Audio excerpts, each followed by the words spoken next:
انسان کی اخلاقی زندگی کا مطلب یہ ہوتا ہے کہ اس کا رویہ کیسا ہے، طرز زندگی کس طرح کا ہے، دوسروں کے ساتھ اس کے معاملات کتنے صاف ہیں، اپنے دل میں دوسروں کا احساس کتنا رکھتا ہے، اور روزمرہ کے معاملات کے اندر وہ کشادہ روح کتنا ہے، اور خندہ پیشانی اللہ نے اسے کتنی عطا فرمائی۔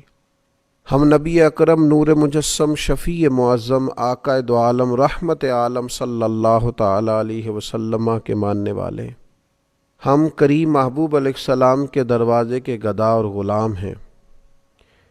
اللہ تعالیٰ نے ہمارے نبی کریم صلی اللہ تعالی علیہ وسلم کی شان و عظمت کو بیان کیا اور فرمایا وَإِنَّكَ لَعَلَىٰ خُلُقٍ عظیم، بے شک آپ عظیم الشان خلق پر فائز ہیں، آپ عظیم اخلاق پر ہیں۔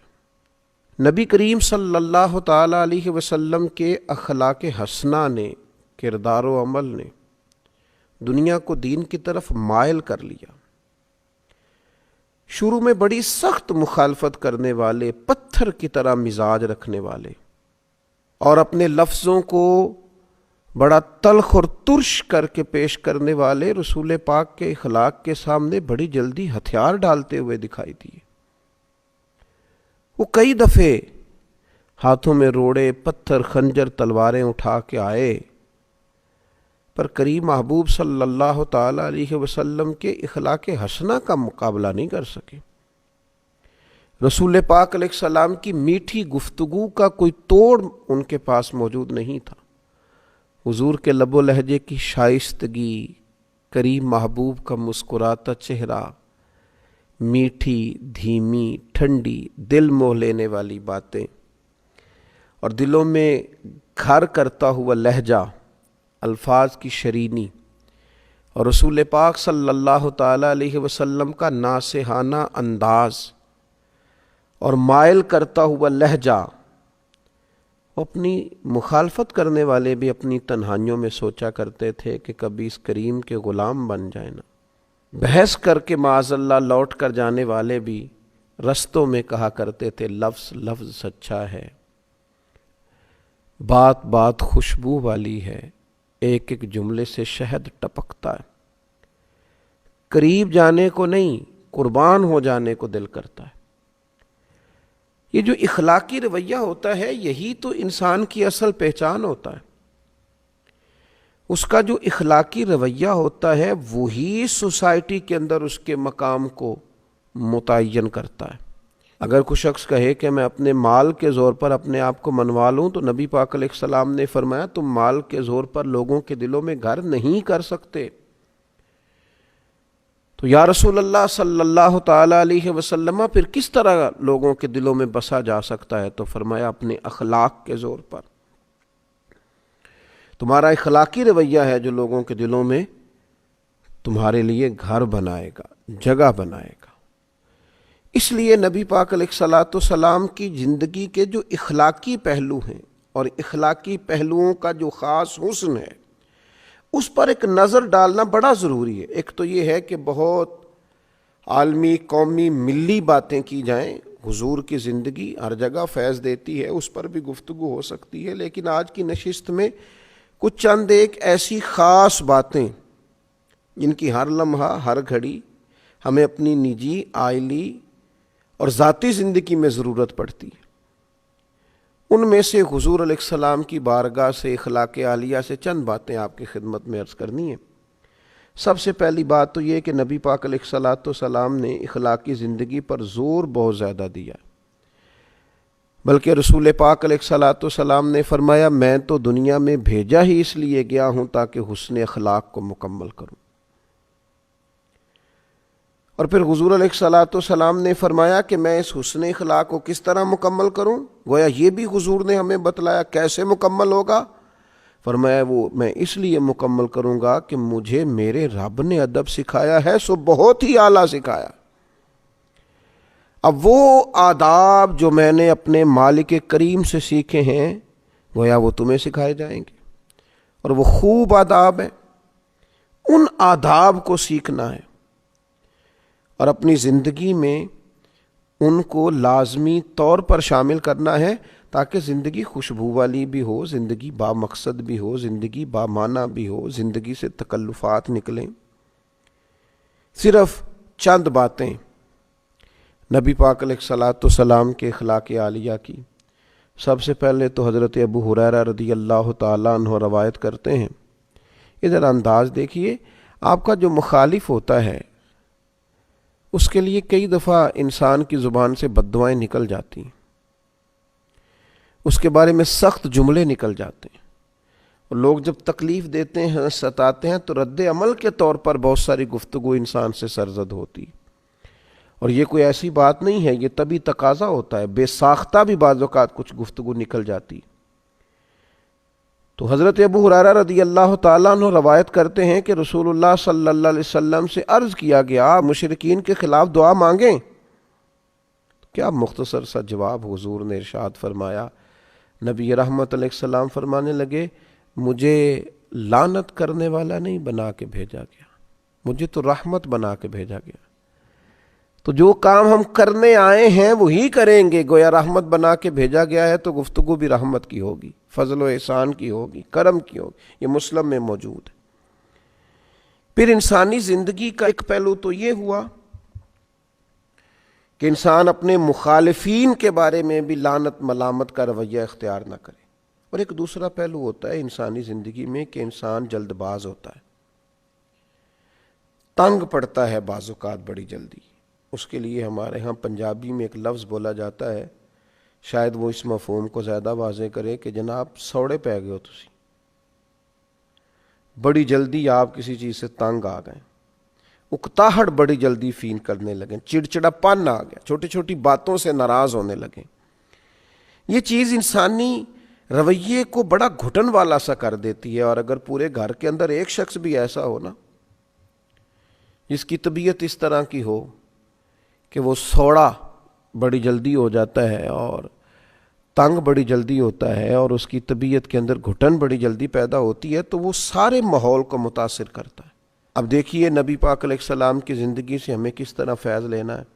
حضرت انس بن مالک رضی اللہ تعالیٰ عنہ ارشاد فرماتے ہیں، میں نے 10 سال رسول پاک کی خدمت کی ہے، یہ ترمذی میں موجود ہے، 1 2 3 4 دن نہیں، 10 سال مسلسل میں حضور کی خدمت میں رہا ہوں، نبی کریم نے کبھی مجھے اف تک نہیں کہا۔ فرماتے ہیں کبھی نہیں کہا یہ کیوں ہوا، یہ کیوں ہوا۔ ظاہر ہے انسان ہیں، تبھی تقاضے ساتھ ہیں، بعض اوقات کام میں اوپر نیچے بھی ہو جاتا ہے۔ حضرت انس خود اپنے ایسے واقعات بھی بتاتے ہیں کہ محبوب نے کہیں کام کو بھیجا لیکن میں بچوں کے ساتھ کھیلنے لگا، ایسے مواقع پر بھی کبھی حضور کی طبیعت کے اندر معاذ اللہ کوئی تنگی نہیں دیکھی۔ اس اخلاقی پہلو کو اپنانے کی بڑی اشد ضرورت ہے کہ مزاج میں تنگی نہ ہو، گھٹن نہ ہو، ذرا ذرا سی بات سے تلخ ہو جانا، ذرا ذرا سی بات سے ناراض ہو جانا، اور اس طرح کے لوگ خود بڑی تکلیف میں آتے ہیں، اپنے آپ کو اذیت دیتے ہیں، اپنے دل میں پریشانی محسوس کرتے ہیں، بے چین بے قرار اور پراگندہ کیفیات اور حالات کا شکار ہوتے ہیں۔ تو حضور کے اخلاق سے فیض لیا جائے۔ حضرت انس بن مالک کہتے ہیں کبھی اف نہیں کہا، گویا سایہ ہی ملا، کرم ہی ملا، عطا ہی ہوئی۔ تیسری بات نبی پاک علیہ الصلوۃ والسلام کے اخلاق میں ہمیں ملتی ہے، یہ بخاری شریف میں حضرت ابو ہریرہ رضی اللہ تعالیٰ عنہ سے حدیث مروی ہے۔ حضرت ابو ہریرہ رضی اللہ تعالیٰ عنہ روایت فرماتے ہیں کہ رسول اللہ صلی اللہ تعالیٰ علیہ وسلم نے کبھی کسی کھانے کی مذمت نہیں کی، کبھی کسی کھانے کی برائی نہیں کی۔ اگر آپ صلی اللہ تعالیٰ علیہ وسلم کو کوئی کھانا، کوئی چیز پسند ہوتی تو کھا لیتے، ورنہ چھوڑ دیتے، لیکن یہ میری من پسند چیز نہیں آئی، یہ نہیں بنایا گیا، یہ نہیں کیا گیا، یہ عائلی زندگی کو، نجی زندگی کو بڑا متاثر کرتا ہے، دوستوں کی محافل کو بڑا بھائی میں یہ نہیں کھاتا، یہ آپ کیا لے آئے، یہ انسان کی زندگی کو ایک متاثر کرنے، اگرچہ یہ چیز معمولی ہے دیکھنے میں کہ کسی شخص نے کسی چیز کو کہہ دیا مجھے ناپسند ہے، لیکن نجی زندگی کو بہت متاثر کرتی ہے۔ اگر آپ کو کوئی چیز پسند نہیں ہے تو بھائی باقیوں کو تو پسند ہے نا، آپ کو کوئی سبزی پسند نہیں ہے تو باقیوں کو تو پسند ہے، لیکن آپ کے رویے کا انداز اتنا عجیب ہے کہ آپ گویا باقیوں کو بھی جبراً اس سے روکنا چاہ رہے ہیں، آپ کو پسند نہیں، آپ چھوڑ دیجئے۔ یہ رسول پاک صلی اللہ تعالی علیہ وسلم سے سیکھنے والی ایک اہم بات۔ پھر چوتھی بات، حضرت جابر رضی اللہ تعالیٰ عنہ بیان کرتے ہیں، یہ بھی بخاری میں موجود ہے، فرماتے ہیں نبی پاک صلی اللہ تعالیٰ علیہ وسلم سے جب بھی کسی چیز کا سوال کیا جاتا حضور کبھی نہ فرماتے۔ رویے کی سخاوت، کرم کی برکھا دینے کا انداز، ایسا کوئی محبوب کہیں ہوگا نہ کہیں ہے، بیٹھا ہے چٹائی پہ مگر عرش نشیں ہے، اور ملتا نہیں کونین کو کیا کیا تیرے در سے، ایک لفظ نہیں ہے جو تیرے لب پہ نہیں ہے۔ حضور نے کبھی نہ نہیں فرمایا، ہمیشہ عطا کرتے، اور اپنی امت کو بھی سبق دیا اس بات کا۔ حضور فرماتے ہیں بندہ دل کا غنی ہوتا ہے، اس کے مزاج میں وسعت ہونی چاہیے، طبعاً اسے سخاوت کرنی چاہیے۔ بڑی جلدی بڑی چیزوں کے بارے میں انکار کر دینا اور کسی بخیلی کا شکار ہونا، یہ مومن کی شان نہیں ہے۔ پانچویں بات، بڑی اہم، بڑی بنیادی، بڑی ضروری بات، جو لوگ کہتے ہیں جی میں تو اپنے اوپر کنٹرول ہی نہیں کر پاتا، میں بڑا سخت ہوں، بعض لوگوں کے بارے میں پھر میں نے کوشش کی لیکن میں کر نہیں پایا، وہ ذرا غور کریں۔ یہ بھی مسلم شریف میں سیدہ طیبہ طاہرہ حضرت عائشہ صدیقہ رضی اللہ تعالیٰ عنہ کی روایت موجود ہے۔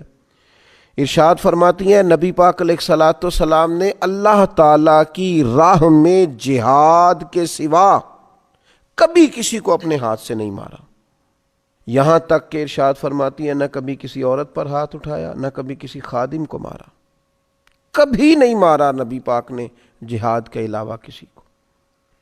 میں عرض کروں گا وہ لوگ جو سمجھتے ہیں کہ ہر چیز کا انداز ڈنڈا ہے اور ہر جگہ ہمیں سختی ہی کرنی ہے، کبھی طلباء پر، کبھی خدام پر، کبھی غرباء پر، کبھی کسی محتاج پر، وہ غور کریں۔ یہ روایت جو مسلم شریف میں موجود ہے سیدہ عائشہ صدیقہ رضی اللہ تعالی عنہ کی، یہ ایک بہت بڑا ہمارے سامنے اخلاقی رویہ حضور علیہ السلام کی بارگاہ سے خیرات لے کر رکھتی ہے کہ ہمیں غور کرنا چاہیے اپنے رویے پر۔ کبھی کسی کو نہیں مارا نبی پاک علیہ السلام، کبھی کسی عورت پر ہاتھ نہیں اٹھایا۔ لہذا ایسے لوگ جو خواتین پر ہاتھ اٹھاتے ہیں اور پھر اپنے آپ کو بڑی اپنے تئیں مردان کی ظاہر کرتے ہیں، وہ خیال کریں کہ یہ ہمیں حضور علیہ الصلوۃ والسلام نے رویہ سکھایا۔ پھر چھٹی بات، حضرت عائشہ صدیقہ رضی اللہ تعالی عنہا ارشاد فرماتی ہیں کہ نبی پاک صلی اللہ تعالی علیہ وآلہ وسلم کو اگر دو باتوں میں اختیار دیا جاتا تھا تو حضور آسان بات کو اختیار فرماتے تھے۔ مشکلات نہیں پیدا کرنی، لوگوں کو اذیت نہیں دینا، کوشش کرنی ہے اگر کسی کے لیے آسانی کی جا سکتی ہو، سہولت دی جا سکتی ہو، ایک ہی دفعہ کسی کا کام کر دیا جائے۔ اگر آپ کے اختیار میں ہے تو کسی کی مشکل میں جلد اس کے لیے گنجائش پیدا کی جائے، بلا وجہ لوگوں کو تکلیف میں نہ ڈالا جائے۔ اور پھر ساتویں بات، اسی حدیث کا اگلا حصہ، حضرت عائشہ صدیقہ رضی اللہ تعالیٰ عنہ فرماتی ہیں نبی پاک علیہ السلام نے اپنی ذات کے لیے کبھی کسی سے انتقام نہیں لیا۔ ہاں اگر کوئی اللہ کی حدود کی خلاف ورزی کرتا تھا تو آپ اللہ تعالیٰ کی رضا کے لیے اسے سزا دیتے، ذات کے لیے۔ کتنے جھگڑے ہمارے جو صرف ذاتی ہیں، اور کتنی دور تک چلے گئے اور کتنی حدوں کو ہم نے کراس کر لیا۔ تو اپنی ذات کا بت نہ بنائیں معاذ اللہ، اپنی ذات کے لیے حضور علیہ السلام نے کبھی کسی سے انتقام نہیں لیا۔ پھر آٹھویں بات، درگزر کرنے کا بڑا اہم پہلو تھا حضور کی مقدس زندگی میں۔ کفار مکہ نے کیا کچھ نہیں کیا، کس کس رنگ میں انہوں نے تکلیف نہیں دی، لیکن فتح مکہ کے موقع پر حضور نے فرمایا بتاؤ تمہارے ساتھ کیا سلوک، اور انہوں نے کہا آپ بھی کریم ہیں، آپ کے والد بھی کریم ہیں، خاندان ہی کریموں کا ہے۔ فرمایا وہی سلوک کروں گا جو جناب یوسف نے اپنے بھائیوں کے ساتھ کیا تھا، جاؤ تم پر کوئی مطالبہ نہیں، تمہیں معاف کیا۔ تو درگزر کا پہلو، گنجائش کا پہلو زندگی میں ضرور رکھیں، بڑی جلدی سارے دروازے بند نہ کر دیے جائیں، کچھ تھوڑا سا مزاج کے اندر برتری کو بھی رکھا جائے۔ اور 9ویں بات، حضرت عائشہ صدیقہ رضی اللہ تعالیٰ عنہا ارشاد فرماتی ہیں نبی پاک علیہ السلام کبھی وہ بات نہیں کرتے تھے جو حیا کے خلاف، نہ تبن نہ تکلفن، کبھی کوئی ایسی بات حضور علیہ السلام نہ فرماتے. اور فرماتی ہیں حضور بازاروں میں شور نہیں کرتے تھے. نبی پاک برائی کا بدلہ کبھی برائی سے نہیں دیتے تھے بلکہ معاف کر دیتے، درگزر کرتے. لب و لہجے سے جب بھی کوئی بات نکلے وہ حیا والی ہو، وزادار ہو. بعض لوگ بات کرتے ہیں تو محسوس ہوتا ہے کہ یار یہ جو آپ نے گفتگو کی ہے یہ آپ کی شخصیت سے میچ نہیں کی، آپ بہت بڑے آدمی تھے، آپ کو اتنی چھوٹی بات نہ کرنا چاہیے تھی. تو نبی پاک علیہ السلام کبھی کوئی ایسی بات نہ فرماتے جو حیا کے خلاف. اور 10ویں اور آخری بات عرض کرتا ہوں، یہ روایت بھی مجمع الزوائد میں موجود ہے، اور حضرت ابو ہریرہ رضی اللہ تعالیٰ عنہ ارشاد فرماتے ہیں کہ نبی پاک علیہ السلام نے ایک دفعہ صحابہ کرام سے فرمایا میں مزاح میں ہوں، تم سے دل لگی کر رہا ہوں، اس حالت میں بھی میں سوائے حق کے کوئی بات زبان سے ادا نہیں کرتا.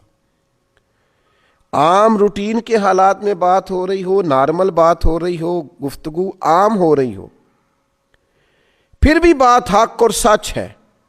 اور اگر بات کبھی طبی طور پر دل لگی کی ہو رہی ہو، مزاح کی ہو رہی ہو، خوش طبی کی ہو رہی ہو، تو اس میں بھی میں حق بات کہتا ہوں. حضور علیہ السلام نے ہمیں بتایا کہ حالت کوئی بھی ہو، مومن کا سچا ہونا اس کا اعزاز ہے.